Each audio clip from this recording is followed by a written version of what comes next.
A very good evening. You're watching Big Bang with me, Shruti. Sudden showers accompanied with gusty winds created a storm-like situation in Bengaluru. Heavy showers and thunderstorms prevailed in most parts of the city. The sudden showers ended up flooded roads, leading to massive disruption in traffic.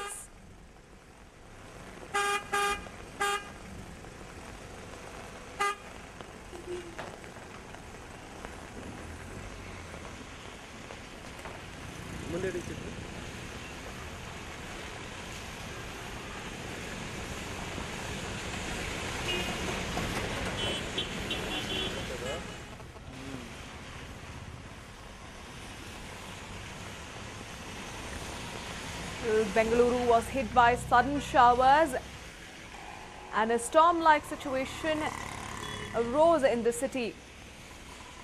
The streets have been waterlogged.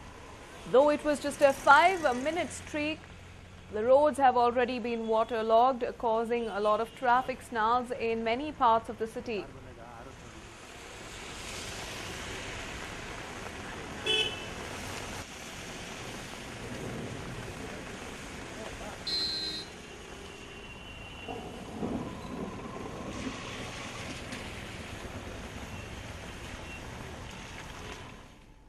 And moving on, BBMP's repeated ignorance to take note of the landfills in Mandur has crossed the threshold. But looks like the cries of the residents have finally made an impact on the Pollution Control Board. And look at the landfills in Mandur will leave you speechless. This is where almost all the garbage from Bengaluru is dumped. A look at the deteriorating state of the environment will raise questions on what gives the BBMP the right to destroy the environment, with no second thoughts on how it is going to affect the lives of the people here. But now looks like the Karnataka State Pollution Control Board has finally come to their rescue. The Palike has been given a show cause notice for the lack of action against the complaints raised by the residents. The Palike has been taken to task for not complying with the municipal solid waste rules. The Karnataka State Pollution Control Board is said to have continually monitored the progress of BBMP's works in Mandur, and turns out it has not lived up to the specified standards. The notice states that dumping of garbage is predominantly focused on Mandur, the residents of which are now left to suffer due to Palike's ignorance. Due to the inaction of BBMP, it has created a vacuum for the disposal of municipal solid waste from BBMP and therefore disposing only to Mandur and partly to Terra Firma Private Limited. The situation is not improved since July of 2012, and this has created the chaotic situation in public health and environment. Whereas the BBMP has not complied even to the basic issues of source segregation, scientific segregation, storage, and also the processing of waste at the landfill sites.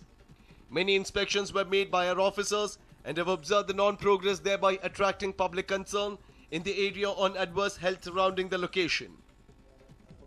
After talking about how the Palike has failed to focus on the issue following a set of rules to segregate and dump waste, and also using the right vehicles to dump it to the landfills, the Pollution Control Board has stated that this cannot be tolerated anymore.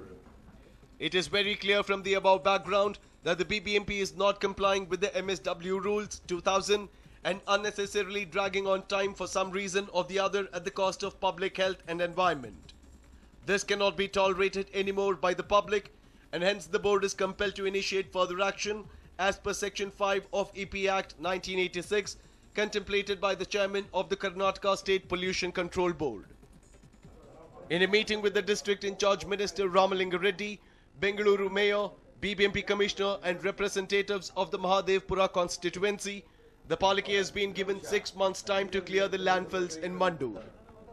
But it seems like the residents of Mandur can't take it no more. Having stated that the situation will only get worse if the Palike is given more time, the people of Mandur have stated that they will allow no more trucks to enter their region anymore. The Palike has finally been taken to task for their inaction towards the worsening state of the environment over the past years. Will they make an effort to right their wrongs? Or will they pack up and hunt for another village to ruin? That remains to be seen. Pramod for News9, Bengaluru. BBMP finds itself in the middle of a scam as questions are being risen on the truth behind BBMP's claims of setting up a new waste management unit. Take a look. The garbage issue has been plaguing the villagers on the outskirts of Bengaluru who have no option but to live with huge landfills practically in their backyard.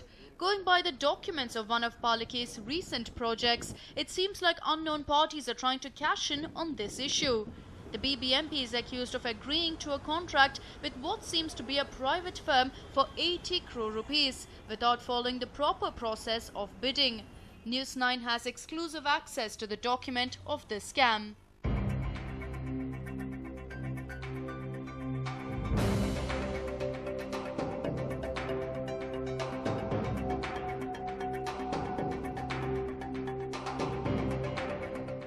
The BBMP had agreed to establish a solid waste disposal and management unit on a 200-acre land in 2013 as per government orders. In accordance with this, tenders were called for the project in February 2013.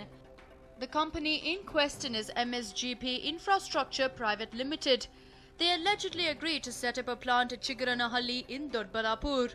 But what is surprising is that MSGP is the only company to have participated in the tender auction. However, according to the KMC Act, if only one company takes part in the auction, the tender should not be awarded. The company is said to have agreed to the project by seeking a loan of 80 crore rupees to establish a waste segregation unit on the 200 acres of land owned by them. But the Palike has given a proposal for just 100 acres of land and provided documents for a mere 34 acres. This has raised many questions of the credible usage of taxpayers' money. ಇಲ್ಲಿ ಅವರು ಹೇಳ್ತಾರೆ ಸರ್ಕಾರಕ್ಕೆ ಒಂದು ಪತ್ರವನ್ನು ಕೊಟ್ಟಿದ್ದಾರೆ. ನಮ್ಮದು 200 ಎಕರೆ ಜಾಗ ಇದೆ, ನಮ್ಮದೇ ಸ್ವಂತ ಜಾಗ. ನಮ್ಮ ಸ್ವಂತ ಜಾಗದಲ್ಲಿ ನಾವು ಘನತ್ಯಾಜ್ಯ ನಿರ್ವಹಣೆ ಘಟಕ ಮಾಡ್ತೀವಿ. ಅದಕ್ಕೆ ನೀವು ಇಂಪೋರ್ಟ್ ಮಾಡಬೇಕಾದ್ರೆ ಟಿಪ್ಪಿಂಗು ಫೀಸ್ ಕೊಡಬೇಕು ಅಂತೇಳಿ ಒಂದು ಪ್ರಸ್ತಾವನೆಯನ್ನು ಕೊಡ್ತಾರೆ. ಸರ್ಕಾರ 200 ಎಕರೆ ಅವ್ರ ಜಾಗ ಇದೆಯಂತೆ, ನೀವು ಪ್ರಸ್ತಾವನೆಯನ್ನು ಕೌನ್ಸಿಲ್ ಸಭೆ ಮಂಡಿಸಿ ಕಾನೂನು ರೀತಿಯಲ್ಲಿ ಏನೇನು ಕ್ರಮ ತೆಗೆದುಕೊಂಡು ಮಂಡಿಸಿ ಅಂತ ಸರ್ಕಾರ ಒಂದು ಟಿಪ್ಪಣಿ ಕಳಿಸ್ತದೆ. ಸರ್ಕಾರದ ಟಿಪ್ಪಣಿ ಪ್ರಕಾರ ಅವರ ದಾಖಲಾತಿಗಳಲ್ಲಿ ಇದೆಲ್ಲ ಹುಡುಕಿದ್ರೆ ಒಂದು 60 ಎಕರೆ ಸಿಕ್ಕಲ್ಲ, ಕಾನೂನುಬದ್ಧವಾಗಿ ರೆಕಾರ್ಡ್ ಇರೋದು. Moreover, the documents provided by the company have created suspicion. To begin with, there are none confirming if the so-called company holds enough land to set up the waste segregation unit, since there are no record of rights, mutation or even land markings to justify they being given the tender. Sudhir ಅನ್ನೋರು ದಯಾನಂದ್ ಹೆಸರಿನಲ್ಲಿ, ಸುಧೀರ್ ಹೆಸರಲ್ಲಿ 2-3 ದಾಖಲಾತಿಗಳು ಇಲ್ಲ. ಅಂದರೆ ಪಾಣಿ ಇಲ್ಲ, RTC ಇಲ್ಲ, survey sketch ಇಲ್ಲ, register ಆಗಿರ್ತಕ್ಕಂಥ ಖಾತಾ ಇಲ್ಲ. ಕಂಪ್ನಿ ಹೆಸರಿಗೆ ರಿಜಿಸ್ಟರ್ ಆದಮೇಲೆ ಕಂಪ್ನಿಗೆ ಇವು ಯಾವುದೂ ಖಾತಾ ಆಗಿಲ್ಲ. ಖಾತಾ ಆಗಲಿಲ್ಲ ಆದಮೇಲೆ ಪಾಣಿ ಬಂದಿಲ್ಲ, ಮಿಟೇಷನ್ ಬಂದಿಲ್ಲ, ಬೌಂಡ್ರಿ ಸ್ಕೆಚ್ ಆಗಿಲ್ಲ. ಆಮೇಲೆ ಈ ಲ್ಯಾಂಡು ಎಲ್ಲಿ ಎಷ್ಟು ಎಕರೆ ಬರ್ತದೆ ಅಂತೇಳಿ ಸರ್ವೇನೇ ಆಗಿಲ್ಲ. It was found that there is no proper road leading to the place where this fabled unit is set to come up. Despite all these drawbacks, BBMP has reportedly decided to sign a memorandum of understanding with the company by availing a loan of a whopping 80 crore rupees for a period of 20 years.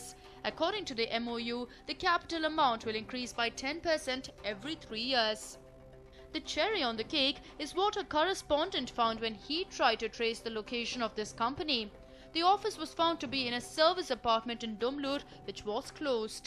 The people in the area have no clue about the company's existence whatsoever.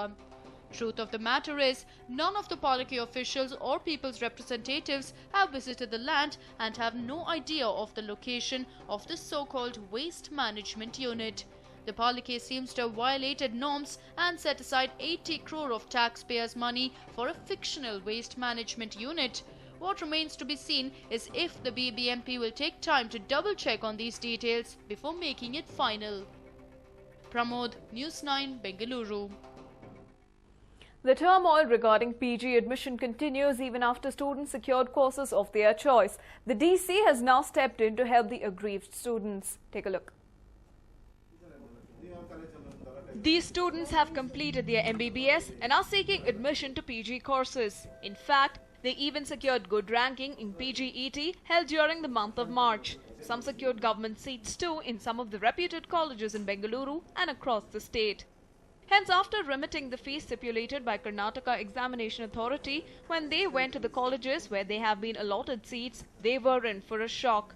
The management of these colleges denied them the specializations they had asked, claiming that those courses were not available with them and they don't have recognition from the government for the same. The managements have forced the students to accept the course on offer. They have also told them that no seats were set aside for government quota. The students were shocked by this argument. As a desperate attempt, the students decided to meet the Bangalore Urban Deputy Commissioner G.C. Prakash. These things I've already paid the admission fees and already taken the admission in the government, but colleges, college management is not responding for my admission, and they are just delaying the process. And our main thing is today is the last day for admission, and till now they are not taking any responsibility on that. So mainly the regional linguistic minority colleges are doing like this. So we are just panic at the moment, and we are already given the complaint to DCE now. So he is confident that he will get the seat for us and he will do something for us. The Commissioner has promised to bail them out. He conveyed that the linguistic minority colleges in particular, like Rajarajeshwari Medical College, Vaidehi Medical College, MVJ Medical College, S.J. Shetty College in Mangalore and Navodaya Medical College in Raichur, have been under the scanner after repeated complaints about troubling the students surfaced. The DC alleges that these colleges have not adhered to government orders and have misled students. Students seeking admission for their choice of courses have been offered courses that are not in demand and less significant. The DC has served a notice to these colleges and promised the students courses of their choice. He warned the colleges of stern action if they didn't abide by set regulations. ಇವತ್ತು ನಾನು ಇಬ್ಬರು assistant ಕಮಿಷನರ್ಸ್ನ ಎರಡು ಕಾಲೇಜ್ಗೂ ಕಳಿಸ್ಕೊಟ್ಟಿದ್ದೀನಿ. ನಾನು ಕೂಡ ಮಧ್ಯಾಹ್ನ ಹೋಗ್ತಾ ಇದ್ದೀನಿ. ನಾವು ಸರ್ಕಾರದ ಆದೇಶ ಏನಿದೆ, CET ಏನು ಅಲಾಟ್ ಮಾಡಿದೆ ಆ ಪ್ರಕಾರ ನಾವು ಅವ್ರಿಗೆ ಸೀಟುಗಳನ್ನ admission ಮಾಡಿಸ್ತೀವಿ. And we will register a case against them. And we will write to the university, Rajiv Gandhi University ಬರೀತೀವಿ. ರಾಜೀವ್ ಗಾಂಧಿ ಯೂನಿವರ್ಸಿಟಿ ಬರೆದು ಕ್ಯಾನ್ಸಲೇಷನ್, ಅಫಿಲಿಯೇಷನ್ ಕ್ಯಾನ್ಸಲೇಷನ್ಗೆ ಬರೀತೀವಿ. ಇದರಲ್ಲೂ ಪ್ರಾವಿಷನ್ ಇದೆ. ಈಗ ರೂಲ್ಸ್ 15 ಕ್ಲಿಯರ್ ಇದೆ. ಇದರಲ್ಲಿ ಪ್ಲೀಸ್ ತಗೋ, ಇನ್ ಕೇಸ್ ಅವ್ರು ರಿಫ್ಯೂಸಲ್ ಮಾಡಿದರೆ the university can take action ಅಂತಿದೆ. The linguistic medical colleges have troubled students in the past too, but the Deputy Commissioner has decided to deal with them strictly. Will this serve as a deterrent to the delinquent medical college managements? Maltesh for News9, Bengaluru. The state government's order to make school education compulsory is rapidly gaining a strong footing. With the support of NGOs and volunteers, 80 children are in the process of being initiated into a life of education under the RTE Act. A program to create awareness on the importance of school education brought dozens of young kids together today. Over 80 children deprived of education due to various reasons have been identified under the RTE Act. One of the main reasons Karnataka government introduced the RTE Act was to ensure quality education is freely accessible to all aspiring students from financially weak backgrounds. Despite this, it was observed that there were some students who dropped out of school every now and then. To keep this in check, a survey was conducted to check the number of school dropouts across the state following High Court orders in November last year. Many of the students who have dropped out and involved in child labour will be brought back to schools with this new scheme. They are now coming up with various schemes to readmit these students to school under the RTE Act. There will be special attention paid to orphans and students with very little guidance. The word has been spread and the government is taking extra measures to create awareness on this in rural areas as well. The Education Department has joined hands with various NGOs to make this possible. For the students who quit schools years ago, will be provided education in 10 schools for about 3 months to reintroduce them to the ways of schooling and also the curriculum.